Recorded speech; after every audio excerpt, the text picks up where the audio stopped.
up, and welcome to the Beneath the Dirt podcast. I'm your host, Rombone. Thank you for tuning in. This is episode 56 of the Beneath the Dirt podcast. Keep going, cranking away every week after week. We got ranking Dark Lotus albums this week. We got new music. Juggalo Weekend was announced. Black Friday Record Store Day hype is being built up. But let's get into some new music. First up, we got a brand new EP from the R.O.C. That's right, the R.O.C. just dropped his brand new EP, The Monsters Ain't Real. Finally, we get some new R.O.C. after he hasn't dropped anything since Digital Voodoo, which came out at least 2 years ago, if not 3 years ago at this point. So it's good to finally hear some brand new R.O.C. I've only listened to it twice. I'm kind of on the fence about it right now. I don't know how I really feel about it. He's spitting wicked shit on it. It sounds like it was supposed to come out for Halloween. Kind of sounds like a Halloween-themed EP. He's rapping his ass off, kind of doing new flows on it. Don't know who did production on it. Don't have a physical copy of it yet, so I ain't got the production notes on it. I've seen people give it good reviews, so I'm going to give it a few more listens and let it marinate and really take in what the R.O.C's given us with Monsters Ain't Real. Like I said, I'm kind of on the fence about it. I don't know how to really feel about it quite yet, but it is nice to hear brand new music from the R.O.C. I would still love an H.O.K. album. I would love a Half-Breed album with him and Scraps. A few years ago on Twitter, actually probably like 6-7 years ago at this point, but they were talking about bringing Half-Breed back. I know Stir Crazy was supposed to do some production for it. I think Bad Mind was supposed to do some production for that. I want more R.O.C. This dude's dope. Kind of on the fence for Monsters Ain't Real, but I'm going to give it a few more listens. I definitely don't hate it. I definitely don't think it's whack. Not quite sure if it's living up or on par with Digital Voodoo at this point, but I'll give it some more spins, see how it goes. Another new album that dropped this week, Mars of Mad Insanity Force 5 Records dropped his album Locked Up Abroad. I haven't got a chance to listen to this one yet, but y'all know I'm a fucking Mars fan. I had him on the show. He was my first special guest interview that I did for the Beneath the Dirt podcast. Go check that out if you ain't checked that out yet. But his new album, Locked Up Abroad, dropped on Force 5 Records, is out right now, all digital media. Force 5 Records website, they got the hard copy. Cop that shit. Yeah, haven't got a chance to listen to it, like I said. Definitely got to listen to it. I'm a fan of Mars. I'm going to probably cop that hard copy at some point. I got hard copies of all his albums, so definitely going to do that. Other new music, we got Black Savage, new single from Royce the 5'9". He's got Sci-Hi the Prince on there, T.I. on there, a couple other dudes, Wyatt Cold, Sayari the Kid. I don't know if I'm saying that right. This song's pretty dope. Y'all know Royce the 5'9" is my favorite rapper out right now. Love Royce the 5'9". Nobody fucking with him right now. There's a lot of dope rappers out right now, but Royce the 5'9" right now for me is that dude. Book of Ryan, the album we put out last year, was fucking amazing.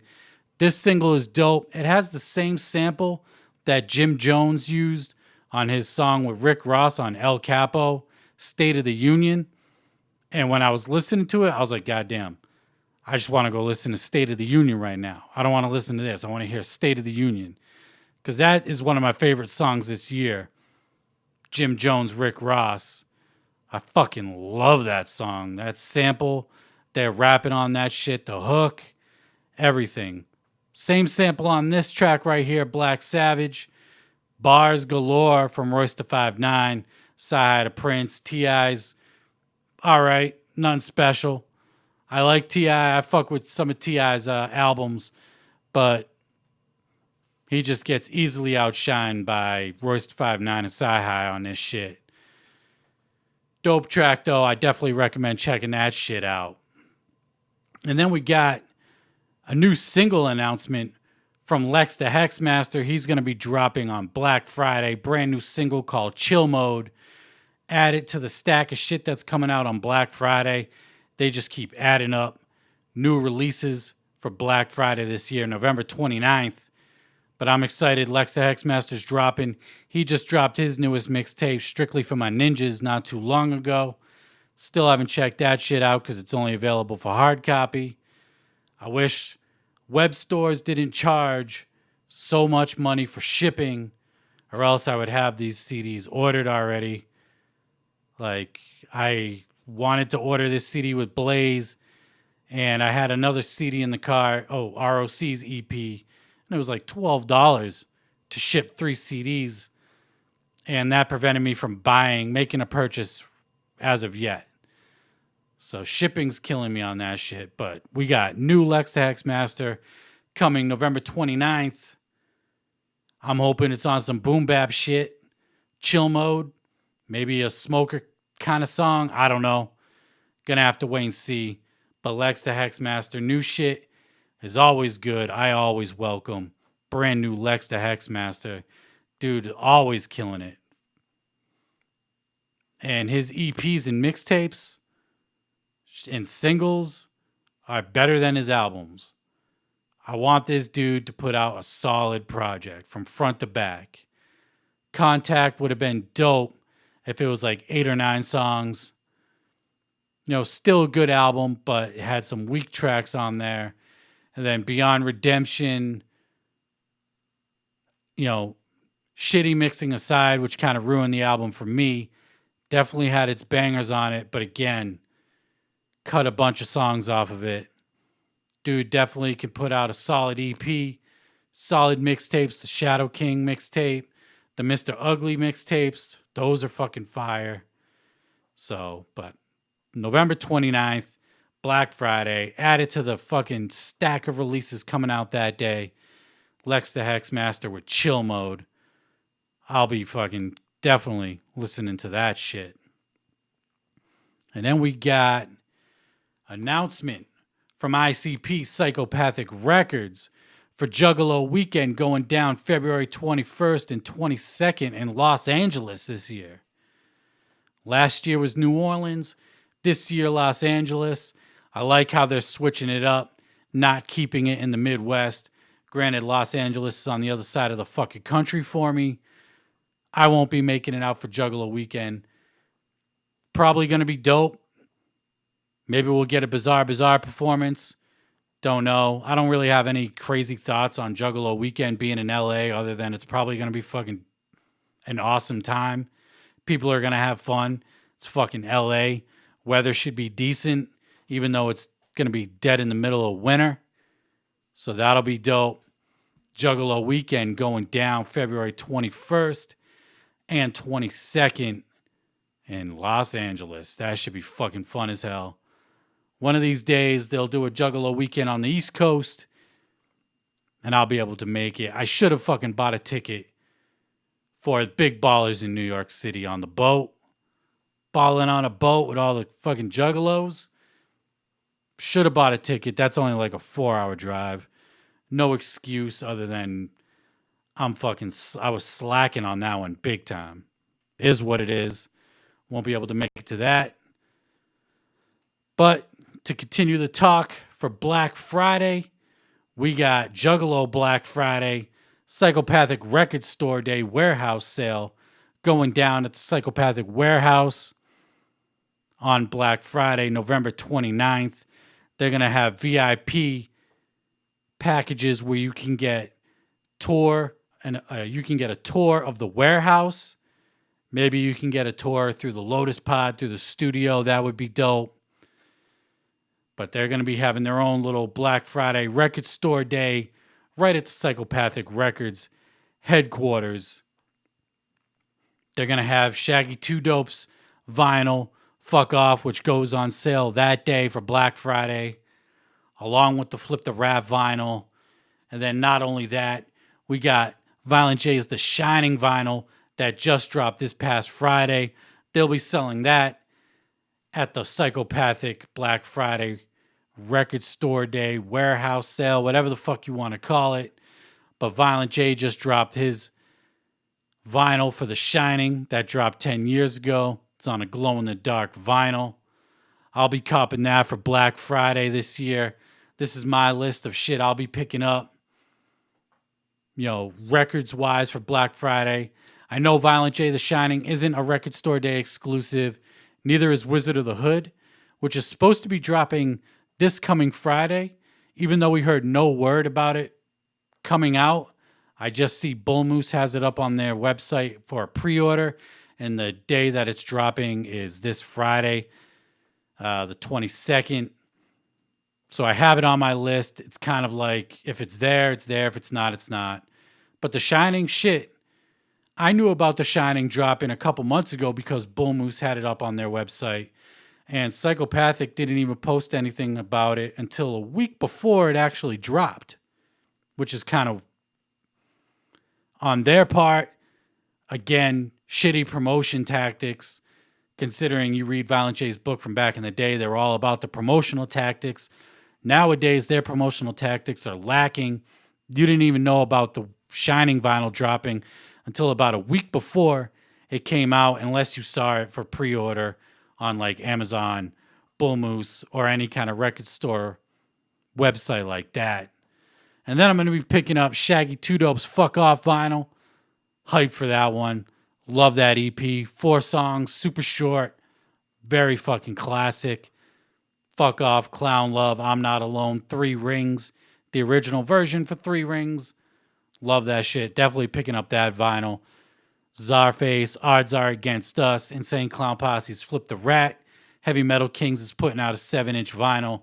And then you got Twisted's A Very Twisted Christmas dropping on 7-inch for Black Friday, record store day. I'm also going to be doing a lot of CD hunting while I'm at Bull Moose, looking for records that I've been wanting to pick up for a while. I want that new Slipknot album. I finally gave that new Slipknot, We Are Not Your Kind, another listen this past weekend, and I've been bumping the shit out of it. And, I'm not afraid to admit when I'm wrong, but I was definitely wrong on my review for Slipknot's newest album. That We Are Not Your Kind is really dope. It's a really good album. Not quite as good as Point Five, The Gray Chapter, but it's a really solid project. I eat my words on that one, saying that it was a shitty album when it first dropped. I'm digging it. The shit is pretty hard. It kind of tails off a little bit towards the end for me, but overall, solid project from Slipknot. I'm going to be picking up that album when I go Black Friday record store day shopping. And I'm definitely looking forward to that. The hype's fucking real for me for Black Friday record store day this year. I love record store day. I love actually going to a record store to buy shit. My local FYE, their CD section right now is so fucking small. The rap section is literally like 3 rows going down. 3 columns, and then it's like 5 rows going down. It's so fucking small. And the entire CD section is like just one little section. They barely got anything. They pretty much got new releases, a few classics here and there. But Bull Moose, if you ain't never been to a Bull Moose in the New England area, that fucking store is huge. They got tons of CDs, a bunch of shit on vinyl. I'm going to be doing some digging after I get my record store day pickups. Going to be dropping that money for show. But I'm hyped for that Black Friday record store day. Flip the Rat vinyl, super hyped for that. Czarface, really hyped for that. Really hyped for all the releases. But those 2 in particular right there are the ones I'm most looking forward to this Friday. And that's pretty much it for news this week. It was a pretty fucking slow news week. Not much else happened this week. So I figure since it was a slow news week, why not go do a ranking? It's been a little bit since I did a ranking. I saw Mike Sears from the Speaking Cloud podcast I believe it wasn't this past week, but last week, he did his Dark Lotus album ranking along with Psychopathic Rider's ranking. And I figure, fuck it, why not? I'm going to do my Dark Lotus album ranking. Haven't done it yet. I did my ICP album ranking. I did Twisted. I did Isham. Let's do Dark Lotus. One of the most iconic groups in the wicked shit underground. Dark Lotus. Will it ever happen again? Don't know. I hope it'll happen. Sick of the fucking beef. Y'all know how I feel about that shit. But let's get into the ranking. And we got 5 albums. Even though they've only dropped 4, we got 5 albums we're going to talk about, because even though I pretend like it doesn't exist, unfortunately it does exist. Coming in at number 5 is the re-release of Tales from the Lotus Pod. This one has ABK in place of Mars, who was originally on Tales from the Lotus Pod. He got kicked out of Dark Lotus. They put ABK in. He went in, recorded verses where Mars parts were. I love ABK. I think Dirty History is a fucking classic. I think Hatchet Warrior is a classic. I love Medicine Bag. The Drive-By albums. I love ABK. Don't get me wrong. But him and Dark Lotus, Tales from the Lotus Pod, should have never happened. They should have never touched that album. Never should have touched that album. Classic album. One of the best albums in the wicked shit scene, period. And they kind of tainted it, but not really, by doing this re-release. I wish they would have put the OG on vinyl instead of this version on vinyl. I still copped it because I love the cover. Even with the gold cross, the cover is so fucking dope. Love that shit. But coming in at number 5, I like to pretend it doesn't exist, even though it does. The re-release of Tales from the Lotus Pod. I just wish that shit never happened. Wish it would have never happened. And then coming in at number 4, we got the Mud, Water, Air, and Blood. You know, I got my hard copies right here. Here's the re-release of Tales from the Lotus Pod. And then we got the Mud, Water, Air, and Blood right here. Coming in at number 4 as my least favorite. Because, I mean, let's face it, all the Dark Lotus albums are good. They're all good. Minus this one being bad, the rest are really good. But this one's coming in as my least favorite. Only because I kind of slept on it when it first came out. This dropped 5 years ago, 2014. You know, I kind of slept on this when it first came out. You know, Twisted had left Psychopathic Records. Blaze had left Psychopathic Records. And there was just this kind of weird void. Like, you kind of felt like there was tension there at that point, but not really. They were still keeping it cool for everybody. And they put this album together. And I just kind of feel like this album was put together for the wrong reasons. Like, it wasn't put together like the first 3 Dark Lotus albums were. You know, for the Juggalos, for the fam, whatever you want to call it. I feel like it wasn't put together for the right reasons. But there are bangers on here. Garden of Evil is dope. I like Debbie in the Dark. Debbie in the Dark is dope. Morbid is fucking hard. I like Villainous with ABK. 45 Minutes. The Drought. Let It Rain. You know, like I said, I think this album was put together for the wrong reasons. I could be wrong. That's just how I personally feel about it. And I slept on it for a while. I really didn't give it a chance until this year when I did my Dark Lotus discography breakdown with Beastmaster. And I was listening to it then. But definitely my least favorite Dark Lotus album. And then coming in at number 3, we got Black Rain. Up until this year, honestly, when I went back and started listening to the discography for that breakdown with Beastmaster, you know, I was listening to this album And it used to be my second favorite album from Dark Lotus. I love this album. Got the hard copy right here. Of course, y'all know I got all of them, my CD collection. But, I saw this album. I saw the tour for this album, the Black Rain tour. It was my only time I've ever seen Dark Lotus live. I managed to get on stage during that show at the very end of the show, during Juggalo Family, throwing them DLs high. That shit was so dope. Love this album. Has bangers.